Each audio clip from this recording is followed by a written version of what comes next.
The elevator doors opened on the fourth floor, and there he was, Daniel Marsh, my ex-husband, standing in the corridor of the Harlow Grand Hotel in downtown Memphis, Tennessee, in a dark navy suit I had never seen before with a white boutonniere pinned to his lapel and an expression on his face that moved through approximately 6 separate emotions in the space of 2 seconds before settling on something that wasn't quite any of them. I was wearing a blazer and carrying a leather portfolio and had a 7 o'clock dinner meeting with a regional bank executive in 40 minutes. Daniel was getting married in an hour.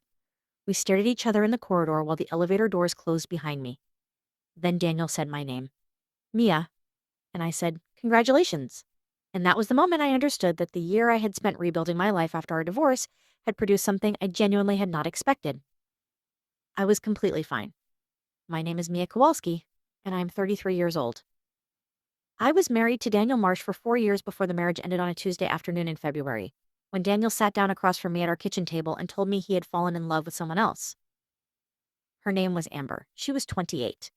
She worked at the marketing firm that Daniel's company had hired 18 months earlier. She was, by every account I eventually gathered through the particular involuntary intelligence network that activates among mutual friends after a marriage dissolves, warm and pretty and entirely straightforward, in a way that Daniel had apparently found clarifying after 4 years with someone considerably more complicated. I am not uncomplicated. I will say that plainly because honesty requires it. I am a corporate financial consultant who works 60-hour work weeks and thinks in spreadsheets and has strong opinions about most things and sometimes forgets to eat lunch and occasionally finds it easier to solve other people's financial problems than to be fully present in her own living room. Daniel was an architect. Patient, creative, someone who moved through the world at a pace I had never quite matched. We had loved each other genuinely. We had also spent 4 years slowly discovering that genuine love is not always sufficient architecture for a lasting marriage. When he told me about Amber, I did not cry immediately. I asked 3 questions. How long? 6 months. Did anyone else know? No. Was he certain? Yes. Then I went to my home office and sat at my desk for 4 hours working through the financial implications of dissolving a jointly held household with the same systematic attention I brought to client portfolios. Because that was how I processed things, and I had stopped apologizing for it approximately 3 years into therapy. The divorce was finalized 11 months later. We divided everything fairly because we were both fundamentally decent people who had simply built the wrong life together. The apartment went to Daniel because his name was primary on the lease. I took a furnished sublet in Midtown Memphis while I figured out my next step. We did not fight. We did not perform for mutual friends.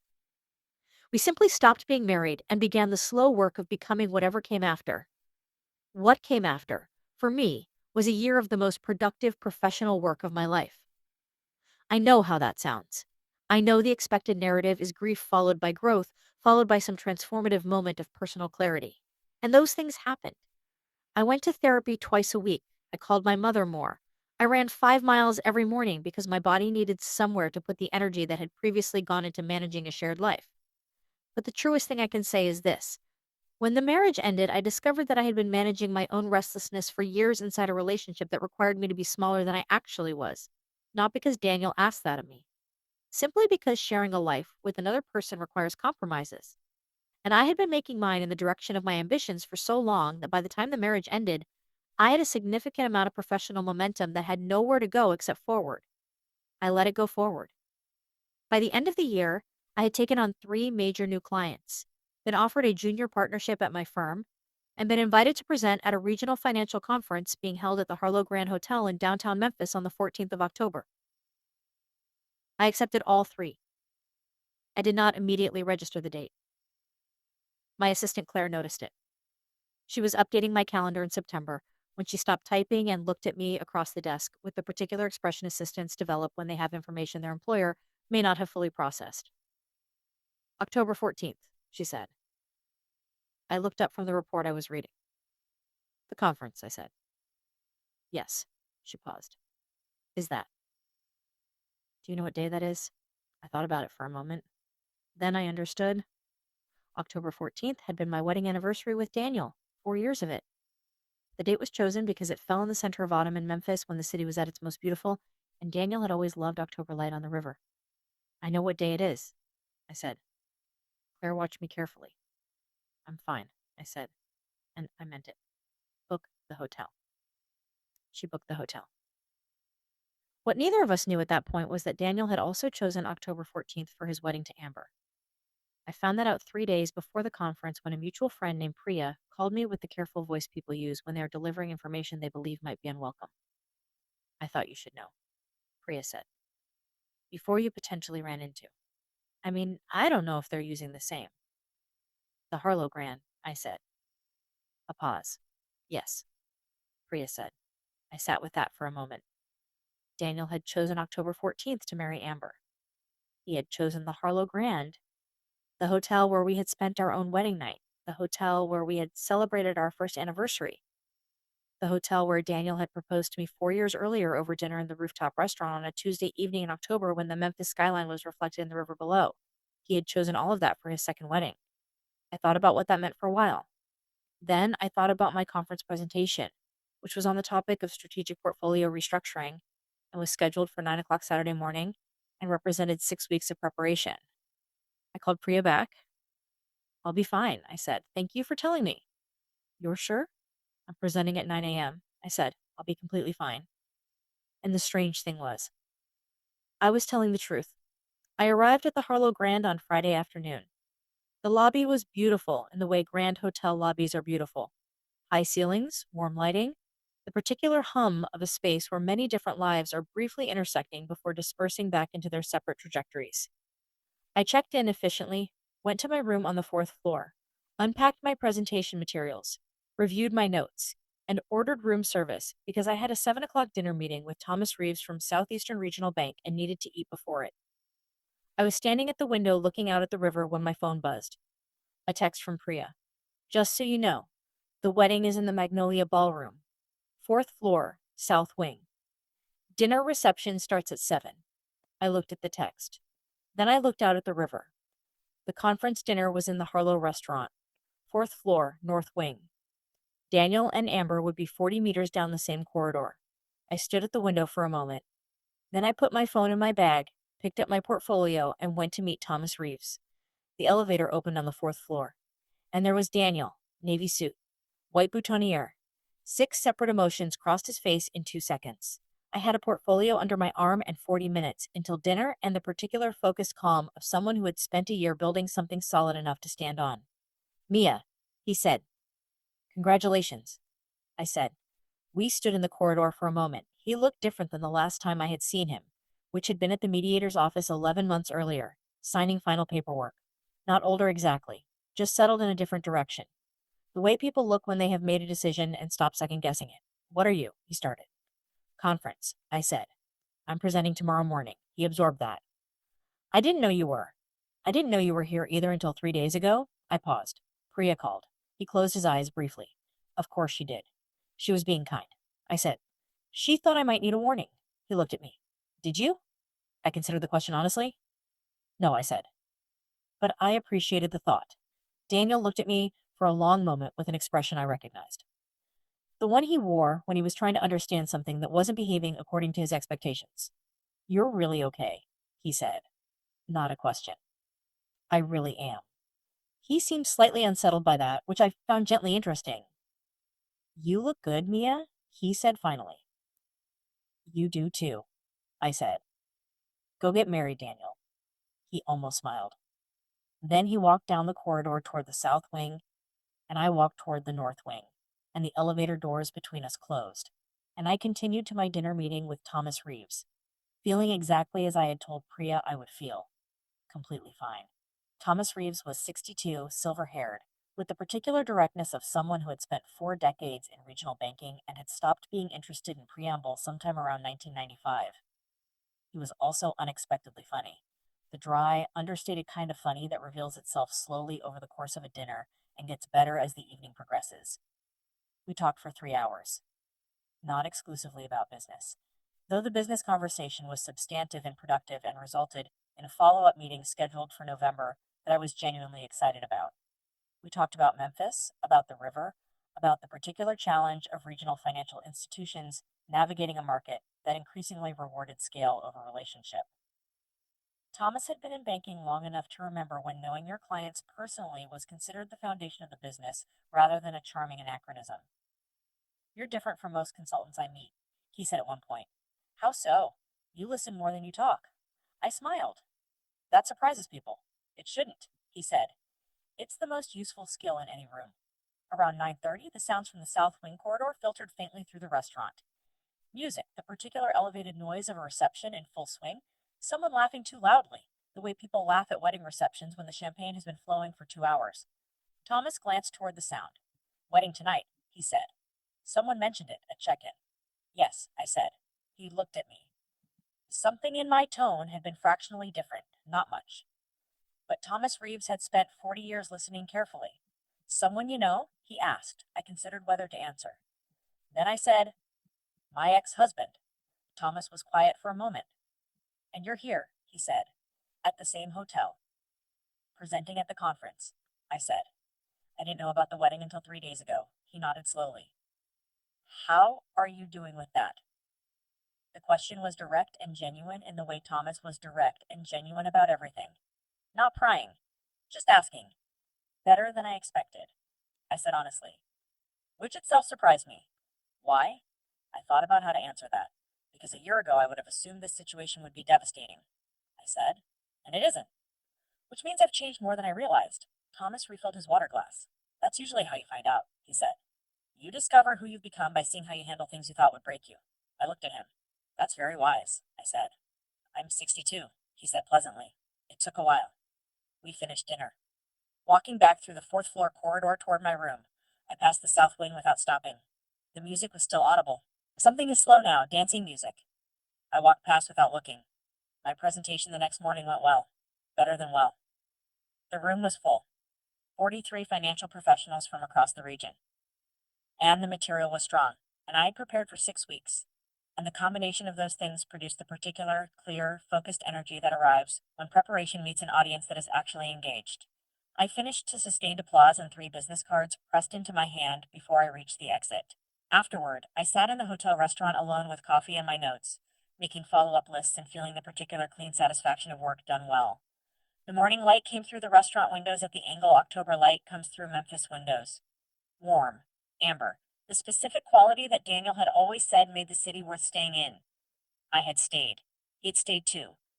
We were simply staying differently now. My phone buzzed. A text from a number I didn't recognize. I almost didn't open it. Then I did. It was from Amber. I want to tell you that I understood immediately what I was reading. Not because the message was long. It was 4 sentences. But because it had clearly been written and rewritten and reconsidered before being sent, and the care in it was visible even through a phone screen, she wrote, I know this is strange, and I'm sorry if it's unwelcome. I found out last night that you were at the hotel. I just wanted to say that I know what it cost you, and I'm sorry for my part in that cost. I sat with those 4 sentences for a long time. Then I typed back, thank you for saying that. It means something. Be good to him. He deserves someone who can be fully present. I wasn't always able to be. I sent it before I could reconsider. 3 minutes later, she replied with a single word. Thank you. Tip. I set my phone face down on the table and looked out at the river. There was something clarifying about that exchange that I hadn't anticipated. Not closure exactly. Closure is a concept I've always found slightly too tidy for the actual texture of human experience. More like accuracy. A clear-eyed accounting of what had actually happened between 3 people, rather than the version shaped by pride or pain or the particular narrative convenience of needing someone to be wrong. Daniel and I had not worked. That was true. Amber had not destroyed something intact. That was also true. And I, complicated, spreadsheet thinking, 60-hour-week Mia who sometimes forgot to eat lunch and found it easier to solve other people's problems than to sit still in her own living room, had spent a year discovering that those qualities were not flaws to be managed inside a marriage, but strengths to be deployed in a life built around them. That was the truest thing. I checked out of the Harlow Grand at noon. The lobby was Sunday morning quiet after the Saturday night of the conference and the wedding. That particular hotel lobby stillness that arrives when the events are over and the guests are checking out, and the space is returning to its baseline between one set of lives and the next. I was waiting for the valet to bring my car when Daniel appeared beside me. He was in jeans now. Casual. The boutonniere is gone. He looked tired in the specific good way people look tired after a significant day. Used up in the right direction. Mia. Daniel. He stood beside me without immediately saying what he had come to say. That was a Daniel thing. He always needed a moment before the actual words arrived. I heard your presentation went well, he said finally. Word travels. Thomas Reeves mentioned it to someone from my firm at the reception last night, apparently. He paused. Small city. Very small, I agreed. Another pause. I want to say something, he said. Okay, he looked at the lobby doors rather than at me. I chose this hotel for the same reasons I chose this date, because they meant something. He stopped. I didn't think about what they might mean to you. I should have. I looked at him. Daniel, I said quietly, you're allowed to have your own relationship with the dates and places that matter to you. So am I. They don't have to mean the same things to us anymore. He finally looked at me. You're really different, he said. I'm the same, I said, just with less to manage. He almost smiled, the familiar one, the one that started at the corners. Are you happy? He asked. The question was genuine, uncomplicated. The question of someone who had loved a person for 4 years and still carried that care even after the love had changed shape. I thought about it honestly, about the junior partnership, about Thomas Reeves and the November meeting, about my apartment. My own apartment, chosen entirely according to my own preferences for the first time in 4 years. With its good light and its organized bookshelves and its kitchen, where I could eat lunch at 2 in the afternoon or not eat lunch at all without anyone noticing. About the 5-mile runs and the twice-weekly therapy and the particular clean forward motion of a life organized around what I actually was, rather than what I had been trying to become. Yes, I said. I am. He nodded. Good, he said. He meant it. That's good, Mia. The valet brought my car. I shook Daniel's hand. Not awkwardly, just naturally, the handshake of two people who had been important to each other and were now something smaller and more manageable. And I got in my car, and I drove out of the Harlow Grand parking structure and onto the Memphis streets and toward my apartment and my Monday and my life. I am 33 years old, and I live alone in a good apartment with good light in a city I chose to stay in for my own reasons. I became a junior partner at my firm in December. The Southeastern Regional Bank relationship was formalized in January. I presented at 2 more conferences before spring. I hired a second assistant because Claire was being stretched too thin and deserved better, and I had the resources to do right by her. I eat lunch most days now. That sounds small. It is not small. It is the kind of thing that accumulates into a life that fits. Daniel and Amber sent a card at Christmas. A simple one. Warm but brief. The kind of card people send when they want to acknowledge a connection without overdoing it. I sent one back. Equally simple. Equally warm. That felt like the right calibration. Priya called in February to check in, the way Priya called every few months with the loyal persistence of someone who had decided we were friends and was not reconsidering that position, regardless of how much time passed between calls. How are you actually doing? She asked. Actually, well, I said. The hotel thing didn't wreck you. No. I thought it might, she admitted. So did I said. That was the surprise. She was quiet for a moment. What changed? I thought about Thomas Reeves saying you discover who you've become by seeing how you handle things you thought would break you. I found out what I was made of, I said. When I stopped spending energy holding something together that wasn't working. That's very evolved of you, Priya said. It took a year, I said, and a lot of therapy. She laughed. I laughed too. Real laughter. The easy kind that arrives when you are talking to someone who has known you long enough that performance isn't required. There is something I want to say about October 14th.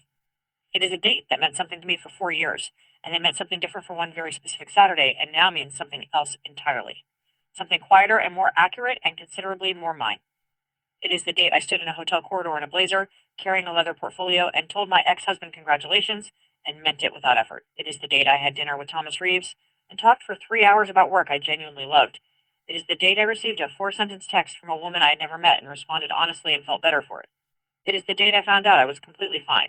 Not fine in the managed way, not fine in the performing fineness way. Actually fine. Standing on ground that was solid because I had spent a year building it rather than borrowing it from someone else's life. That is what the year had produced. Not bitterness. Not triumph over Daniel or Amber or the marriage or the date or the hotel. Simply solidity. The particular quiet confidence of someone who has stopped trying to fit inside a shape that was never quite right and has built something that fits instead. I am not telling you this story to suggest that divorce is easy or that a year is enough or that the answer to heartbreak is work and forward motion. Those things helped me specifically because of who I am. Your answer will be your own. I am telling you this story because of the elevator doors. Because of the moment they opened and Daniel was standing there and I had a portfolio under my arm. And the thing I felt, the absolute primary thing, was fine. not indifference, not absence of feeling. Just the solid, ordinary fact of a woman who had built something real enough to stand on, even in the middle of a corridor that contained every reason to feel otherwise. That solidity was the work of a year. It was also the work of every honest conversation I had with myself in that year about who I was and what I needed and what I had been pretending not to need, and what a life built honestly around those answers might actually look like. It looked like October 14th. It looked like a conference presentation and a dinner meeting and a text exchange and a handshake in a hotel lobby and a drive home through Memphis in the October light. It looked entirely like mine. If you are in the middle of rebuilding, if you are in the year that comes after something fell apart, I hope you know that solidity is available on the other side of honesty. Not happiness exactly, not the absence of grief, just ground, your own ground, built by you, stood by you, belonging to nobody else. Thank you for being here today. If this story found someone who needed it, please pass it on.